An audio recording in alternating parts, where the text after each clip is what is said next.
Meli, it's really great to speak with you today. It's lovely to be here, Ethan. So, just so we can dive in, maybe we can start with tell me a little bit about your role at Junction and what you guys are kind of like building on a macro level. Okay, well, I'm a Gen AI specialist at Junction, so I specialize in trying to get the product to achieve what we need it to do using Gen AI. We're building a product that allows other products to automate tasks with Gen AI. And so, in terms of, using generative AI for real world use cases, I would love to hear a little bit Mhm. about what you guys have been working on. I know that we talked a little bit about microtuning as a way to like get really consistent outputs. So I'd love to hear kind of like some of the things you guys are working on from a microtuning level, and like what that actually means. Yeah, so microtuning is, we sort of coined that term because it's something you can do before you get enough data to fine tune. So to get accurate results for business use cases in particular from an LLM, you would typically have to fine tune it. And I know the OpenAI site says you can fine tune with 10 data points. So that's not the case. Like to get accurate results for most of these business use cases, you'd need 1,000 data points to fine tune an automation. So what we've developed is a way to start micro tuning the automation with very few data points. So generally we'll have, 10 to 20, maybe 30 data records that we then build the automation to achieve the ground truth for those 20 records. And I guess the big difference between micro tuning and fine tuning is that everything that happens is transparent and exposed to the user. Whereas, when you fine tune your data, that gets baked in to the neural network. So you can't, it's hidden, it's in all the hidden layers. You cannot see what happened, like how did it get from the input to the output? Whereas with micro tuning, everything's transparent. So for every record, you can see what steps, what agents were used, and more importantly, what few shots were injected into the agents. And that's how you get more accurate results with LMs, is giving them context sensitive, relevant few shots so they can get accurate results. Totally. Yeah, tell me a little bit more about the few shots. So, like, I've noticed when building these out myself in different tools like make.com or N8N, a lot of times it's difficult to get the data in exactly the right format and structure in order to go into the next prompt. So, it sounds like potentially micro tuning could help solve that or help be able to give the right context at each step of the automation. That's exactly what it does, Ethan, because yeah, it's an extremely tedious and manual process. Like if your prompt layer is a content management system, when you're preparing few shots, they're like static text. So it's extremely time consuming to go and get all the right data inputs to put in the right part of the static text. So that's what our product does. So that's all automated for you. So when you create an automation, you have what we call a micro tuning data set, which typically has about 20 records in it. Most automations, have at least 7 agents that are doing stuff. So you've got 7 data points for each of those 20 records. And yeah, to write 7 prompts that get the right data injected into them so that you can get accurate results, that in itself is a big job with 0 few shots. If you want to have 2 few shots for each record, suddenly you've got 60 that you're doing. You know what I mean? So yeah, it becomes a text wrangling exercise, which is extremely time consuming and tedious. So we've built tools to just make that simple and easy. Absolutely. Yeah, so I would love to hear kind of like a broad overview of Junction as a whole. Like my current understanding of it is that it's more enterprise focused. And so like some of these other tools you might be able to work with within startups and build like kind of like custom solutions, but on an enterprise level, giving the end user visibility into the data sets entering the system, into the few shots, and then being able to get like reliable results every single time. Mhm. And so, Mhm. yeah, I would love to hear kind of like how Junction differentiates itself in terms of like what you guys are building and how it seems it can be used for like much larger scale use cases than just like startup, AI software or Yeah. something like that. Yeah, I mean, we are sort of aiming to meet the needs of enterprise customers. I guess the reason we're doing that is because, we've been focusing on bulk processing use cases since we started working on this problem in 2021. Like the chat use case is really quite different because in the chat use case, you have a co-pilot. So a person is there reading everything, responding to everything. So it's, there's a lower standard of accuracy that's needed because a human will see, oh, that's wrong. I'll change the question or I'll ask a different way, whatever.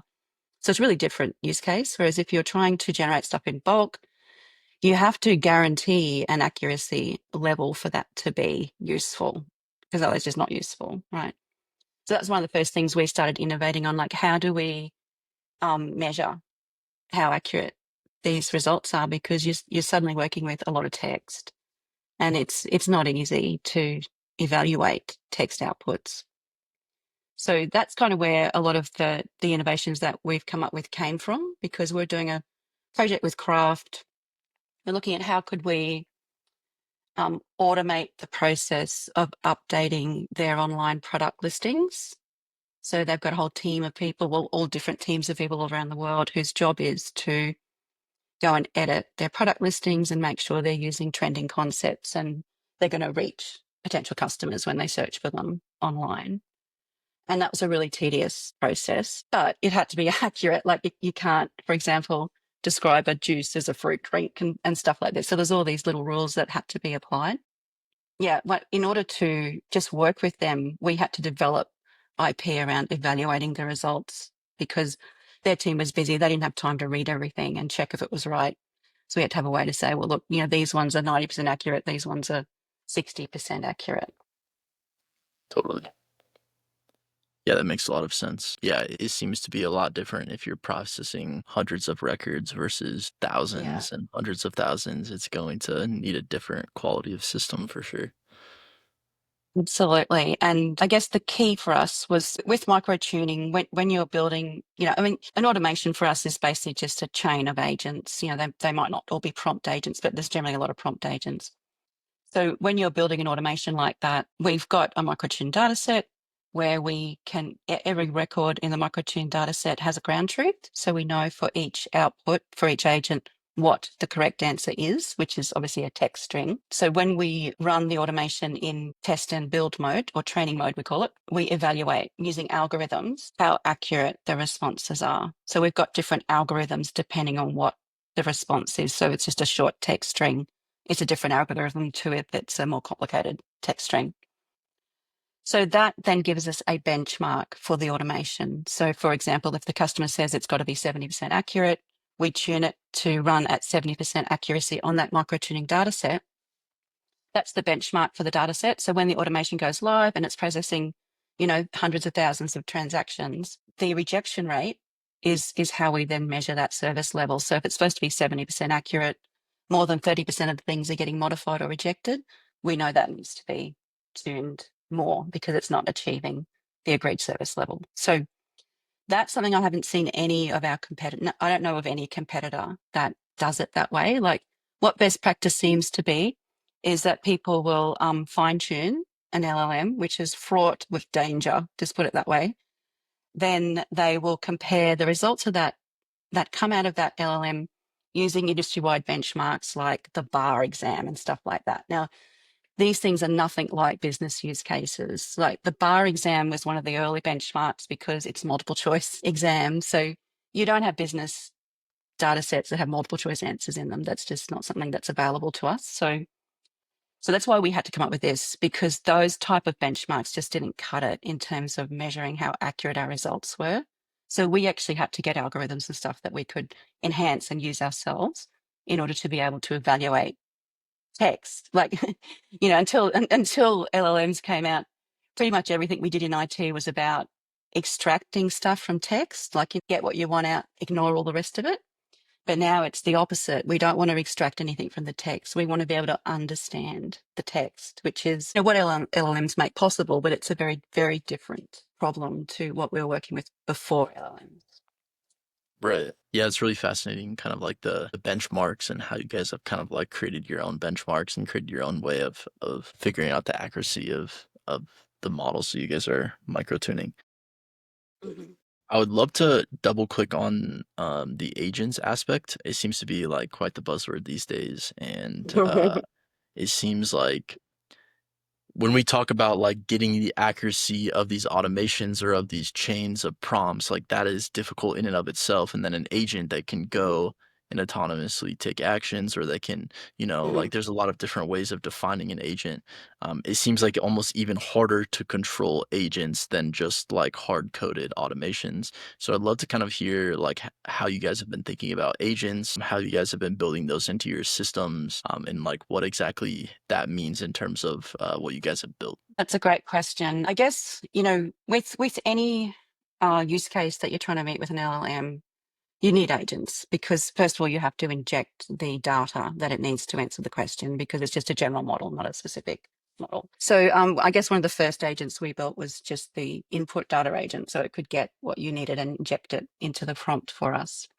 And then as we started working with the use cases, we just realized we need an agent to do this, and we need an agent to do that. So a lot of our agents are like that. Like they just steps in an automation that get inputs that the prompts will need, and so that we can inject them into the prompt at the right time. Okay, so in a way, controlling the agents is a little bit easier because the output isn't just a whole lot of unstructured text. It's generally structured text, and structured text is a lot easier to work with than unstructured text. So, for example, in the craft use case, the inputs were things like, the product title, the product description, what it weighed, what its ingredients were, and things like that. Like that's all structured text that's easy to work with. So it's there's a low risk of those type of agents not doing what you want, or if you've got an agent that does some sort of programming logic even. I mean, we're great at that. Humans are great. Deterministic programming, we know how to manage that. It's text we don't know how to manage. Like understanding what is in a lot of text is the big problem with these solutions. But yeah, in order to fine tune an LLM, if you look at the OpenAI site, it actually explains that you need to have chained prompts and agents getting the right data for you. Like if you just try and do it with a prompt and the response, you won't get a good result unless it's an extremely simple thing that you're trying to do. So, early on, we realized that you have to like break the problem down into steps. That's pretty much how you'll get the LM to do something accurately for you. And that's where agents came from, because it's like, oh, okay, you have to have steps here. I'll give you an example. Typical thing, and this is like a human thinking process. Like if we do something, like say we're reading a report, and then as a human, you want to know, oh, what's relevant out of this report for me? Well, you sort of go through your knowledge base, your head, and you think, oh, okay, well, this is important because I'm trying to sell product X and this term's trending. So that's going to be important to my customers. So, you're sort of searching through your mind and bringing back the information that's relevant. So a lot of the patterns that we see in our solutions are like that. Like, for example, we built a knowledge base, which is just an embedding space so that a prompt, and before you send the data to the prompt, you can query the embedding space and get back the relevant knowledge and then just inject that into the prompt. And that's all something you just set up in the UI. You don't have to go and write notebooks or implement embedding spaces or anything like that. It's just out of the box. We'll do that for you. It's all simplified. Yeah, that's really fascinating. I know it's like it seems to be that there's what I've noticed like a lot of people trying to learn how to create this stuff custom, and then it's like how do I create a vector database, and how do I input data and then retrieve data from a vector database and all this stuff. So it's really cool that you guys are kind of like doing that on the back end, but then like providing a Mhm. user experience where you don't have to know how to connect all these nodes together and stuff like That's that, it. but you're actually just seeing the automation itself rather than like being super in the weeds with like databases and Exactly. input and Yeah. export and stuff like that. That's it, because that just takes up so much. I mean, it's fun, it's interesting. Yeah, you get data lab, you can do all these things in notebooks with Python without really knowing much, and you make lots of things happen, but then it's stuck in a notebook and you can't do anything with it. So we've abstracted that away for prompt engineers. So you can create an automation with just using the app. So there's some pre-processing you might do, like if you need a lookup or a knowledge base, you create that first in the UI, embed all your data into that. Then you come to create your automation. You just basically add the steps you need as you need them, and you've prepared your microtuning data set so that you're testing the accuracy from the first record. So you generally start with one record, you build your automation, tune it for that one record. Then you that's your training record. The rest of the records in your microtuning data set at that point are your test records. So we use a really widely accepted micro machine learning process of testing and then training and then testing. So that's what our prompt engineers are doing, training and then testing. So once they optimize for their training records, they then immediately test on the test records. So then they see, okay, which of the test records is performing the worst compared to the ground truth? What have we got to change to get a good result for that one now? And the objective is to get, the right number of training records so that you can then generate accurate results for the test records. So you're not like optimizing stuff and then testing on those ones. You're optimizing your training records and then testing on the test records. Because if you're not doing that, you don't know how it's going to perform in the wild. Yeah, totally.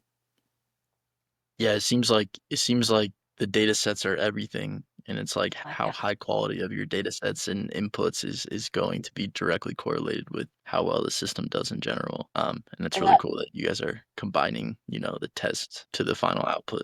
well, I mean, that is true, of course, of every machine learning project that we've ever done and that anyone's ever done. Like it all comes down to the data, doesn't it? So if you don't, first of all, if you don't have the data, you can't do the project. But once you do have the data, obviously you don't want to overfit or underfit your model too closely to that data because then when it goes out into the wild, it doesn't work properly. So the other thing we've built into the system is a feedback loop.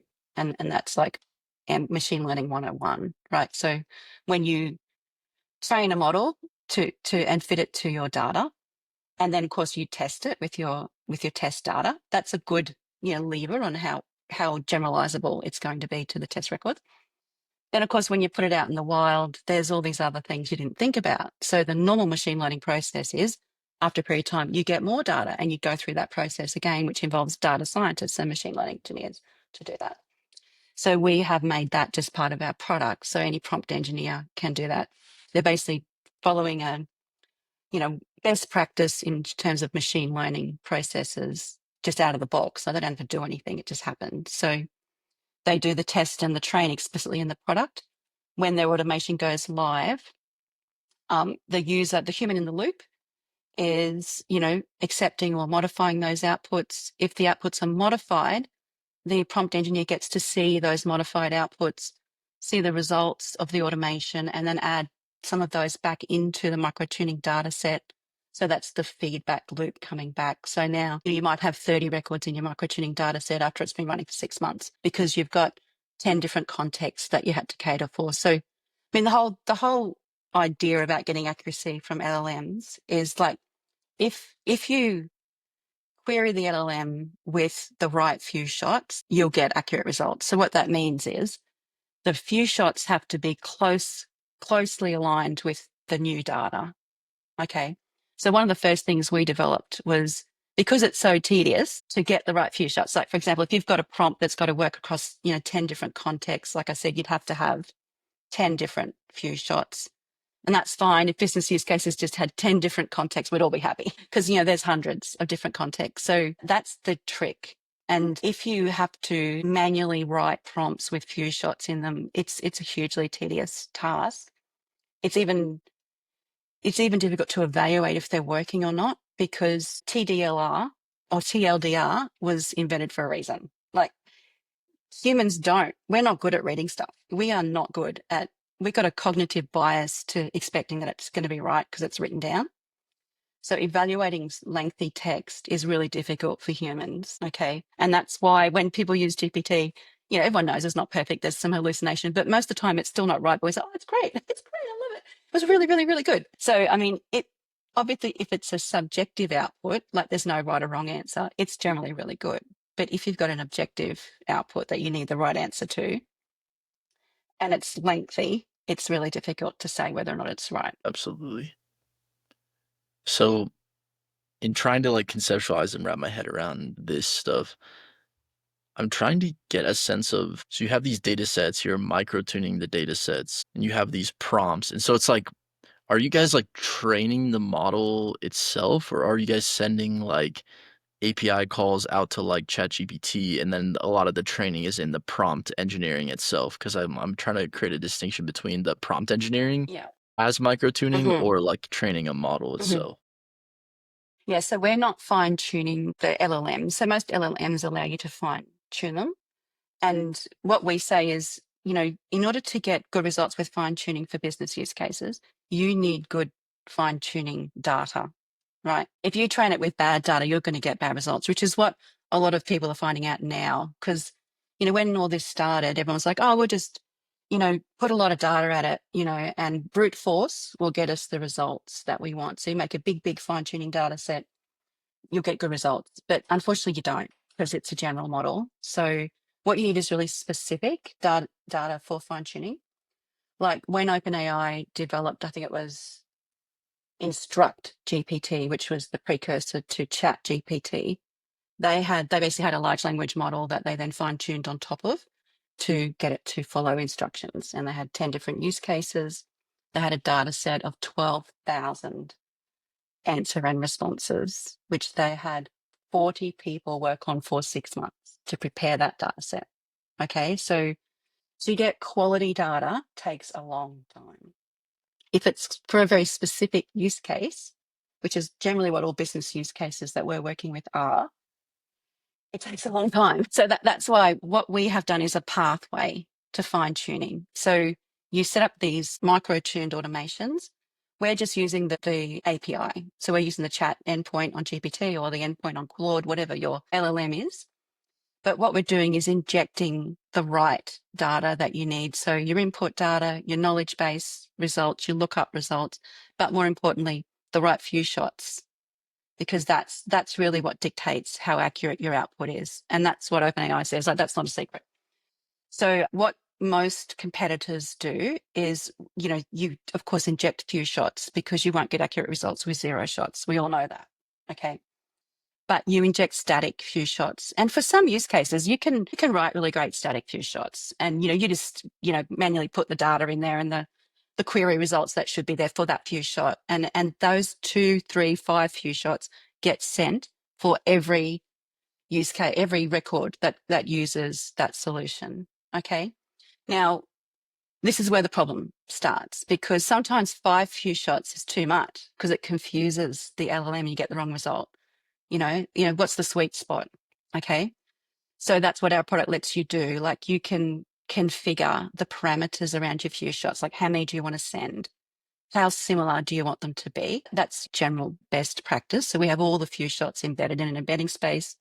You say what you want to query the embedding space with, like which input values. It brings back the few shots based on that similarity score. But the other thing we do on top of that, which I think is a bit of a unique innovation, is that we allow you to tune and select the few shots based on the context. So when you create this microtuning data set, the idea is you've got records that cover the different contexts that you need the prompt and the automation to work for. So for example, in the craft use case, we're optimizing their products. So we had some products were like baked beans, some products were juice, some products were nappy wipes, things like this. So they were the different contexts, and all those things had different rules that were really specific to that context. So what we did with our few shots is, when you define these contexts, which is part of just building your automation, that context is then used to filter all of the few shots before we search the embedding space. So we've got a new product coming in, like say it's, juice, apple juice. That input is used to search the embedding space, but only for juices, only for few shots related to juices. So then we're grabbing from the embedding space, however many you want. Maybe it's 2, maybe it's 5. The 5 closest few shots in similarity to your current inputs, but within only that context, because you don't want ones that are really similar but for a different context, because that's then going to confuse the prompt. So that's the whole thing. Try not to confuse it. You think it's like a young person, and you explain in detail what you need it to do, and you don't want to confuse it. So that's sort of what we're trying to enable with that solution. And just circling back to the fine tuning thing, like, obviously fine tuning, you're, putting all your data in, you're developing a neural network that is on top of the existing pre-trained model. Okay. And like I said, once you do that, all the hidden layers in the neural network that are not explainable to a person. That's why they're called hidden layers, right? So you can't look at that and say, well, why is it getting the wrong result for juice when it's working for nappies? Okay. Not possible. Because, so before you get to the point where you want to do that, you want to make sure the basic solution's working, it's transparently working, you can understand it, see it working, and then start building good quality data set based on that working solution. And that's why that's what we're doing, because we can see enterprise customers definitely want to fine tune LLMs, but they want to do it with quality data that they're going to get good results, because it's expensive to do. Like, you've got a lot of data scientists and machine learning experts working on that for you. There's a giant backlog. Like, enterprises have to prioritize what ones they're doing because they've got limited resources available to do it.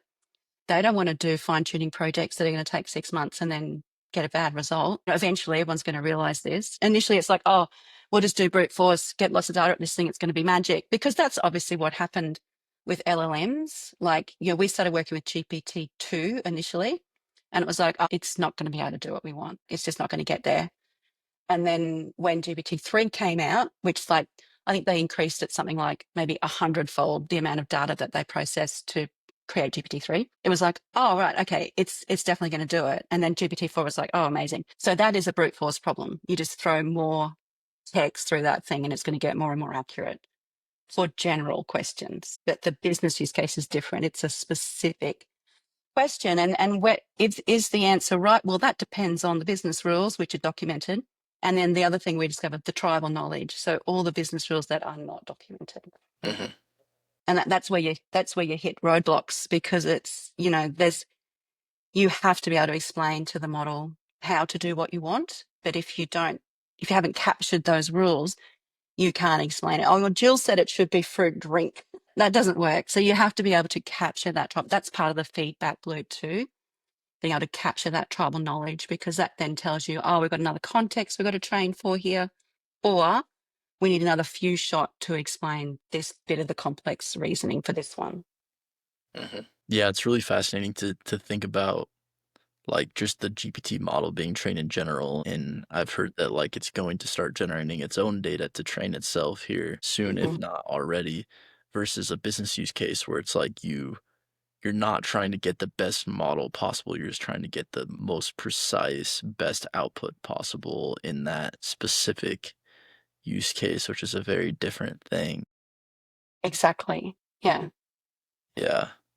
Mm-hmm. And then the tribal knowledge aspect of it. So help me understand the tribal knowledge aspect of it. So speaking with Okay. Vance and hearing about, it's like, okay, people have this knowledge in their head that's not documented. So Absolutely. are these, like, help me understand maybe some use cases of that in particular to get, like, how do we actually put tribal knowledge into an automation system like this, and what does that actually Yeah. look? Yeah. Cool. Yeah. Yeah. So when you start an automation, you basically ask the customer, like, what are the business rules that have to be applied to this problem? Okay. And generally speaking, most customers have some of the business rules written down, or they can put them into an email and send them to you. So in the craft use case, for example, they had a lot of business rules written down about how their product listings should be maintained, like, what sort of spelling should be used in which regions, what sort of language, what type of tone, all these sort of things. And they did tell us they had a lot of specific rules around food packaged goods. Like, for example, you can't misquote what's on the ingredients, right? So you have to inject the exact ingredients, and then, typically the ingredients wouldn't be in the type of language that you would want in a product listing. Like, you don't use big chemical names. You would just say there's additives, for example. Okay. So you start with some documented knowledge, which we refer to as knowledge, and we put that into a knowledge base, and you can query that and inject it into a prompt. So that's great. So when we did that and then shared the results with Craft, they had 3 different experts from the team review the outputs. And of course, they wanted them to be bad because, these people were the people who did it as their job now. And, they saw this as a threat. I mean, this is a while ago. So we got great, very detailed feedback about what was wrong because they took great pleasure in telling us how stupid it was and how incorrect it was. When we saw this feedback, we were initially, oh, why didn't they tell us that in the business rules? And then we realized this is actually a big opportunity for us because this is going to be any business use case. Some of the rules are documented. Some of the rules are in the heads of the people doing the job. Okay. And, when they're reviewing outputs from an LLM, of course, they want to tell you what's wrong, and that's all the tribal knowledge. We just capture that they're telling us what's wrong. So when the subject matter expert reviews an output, if they accept it, that's great, there's nothing wrong.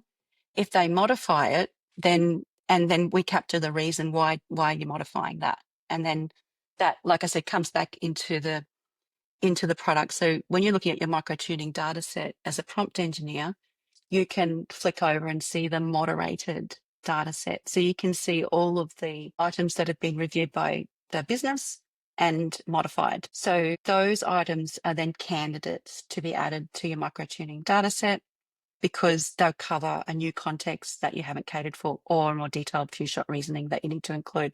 So the prompt engineer's job here is to review those moderated results.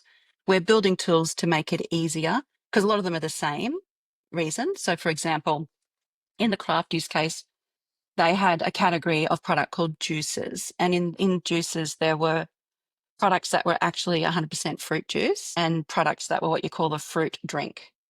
Okay, so it might only be up to 30% juice and the rest of it's like water and sugar. So, in the product, what we were doing with their use cases, we were scraping, data from Amazon and seeing what terms were trending. So what were sellers getting traction with in Amazon? So fruit drink was getting a lot of traction. So our prompt was like, great, let's call this orange juice as a fruit drink, right? And this apple juice, that's a fruit drink. And then it came back, well, no, that's not a fruit drink because that's actually 100% fruit. So even though it's feasibly a fruit drink, we don't ever call that a fruit drink because that's devaluing it in our eyes because fruit drinks are only partly juice, whereas that's 100% juice. So, we then had to go and add the reasoning to say, well, if it's not 100%, if it's 100% juice, don't use fruit drink and have all rules around that type of tribal knowledge. And, that's just an example, but that's the type of thing that came out when the subject matter experts were reviewing it. And they were all things that hadn't been mentioned in the business rules. So it's like, okay, we have to capture this and have a way to incorporate it into the reasoning for those few shots so that the LM can make that decision. Totally. Yeah, it's like you getting as close as you can, and then the feedback from those people is actually improving the model itself, which is Exactly. kind of ironic in that the feedback is like, here's everything that's wrong about it, and then it's like, okay, now let's make the model better based on all of these reasons. Exactly. Yes, it was poetic. It was poetic. And it actually led to a really big, innovation for us because, like I said, when it came back first, we were sort of, I won't say pissed off, but we are a bit annoyed they hadn't put all these things in the business rules. And then they were marking us down because it hadn't been done properly. And we're like, well, actually, this is actually great that we see this because this is going to be a common pattern with all of this stuff. And it means the difference between getting a good ROI or getting people using the product and not. I mean, that's the number one problem with all ML projects. If the predictions aren't useful and you don't have a way to feed that back and retrain the model and make it more useful, then it's not going to get used. That's really fascinating. One thing we're offering to customers is the ability to, you can, once you've got your microtuning data set created, which, like I said, is a really small data set compared to a typical machine learning project, you can immediately start building an automation. So we offer a serviced solution. So we have prompt engineers who build the automations for you. But that's really just because our customers don't have their own prompt engineers at the moment. Like over time, as teams skill up and learn how to do this, that they'll be able to just do this themselves. Like, so within days, you'll have a working automation where you can, see how accurate it is in the microtuning data set, start using it in new batches of data, evaluating it, feeding it back, improving the accuracy, and it's all transparent. So when you first create your automation, you can just run it with 0 shots and see how accurate it is out of the box. So that's just how accurate are my prompts with 0 shots. Then you add, freeze a couple of rows, you've got too few shots. How has that improved it? And, if that's good enough, you stop there. If you need more accuracy, you keep going, and it's all measurable. You can see how much you've improved the accuracy with what you're doing. So it's like speed to implementation is really fast, given that you guys Absolutely. have all of the infrastructure built out. You don't need Mhm. to build it out from scratch, right? Yeah.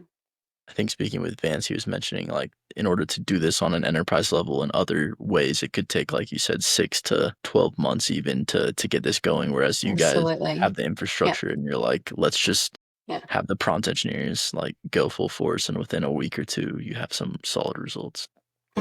Yeah, well, thank you so much for speaking with me today. It was really a pleasure to explore some of these more complex, in the weeds aspects of how to actually build out these systems for enterprise Mhm. clients. And it seems like you guys are doing really amazing work at Junction. And I'm excited to see where it goes.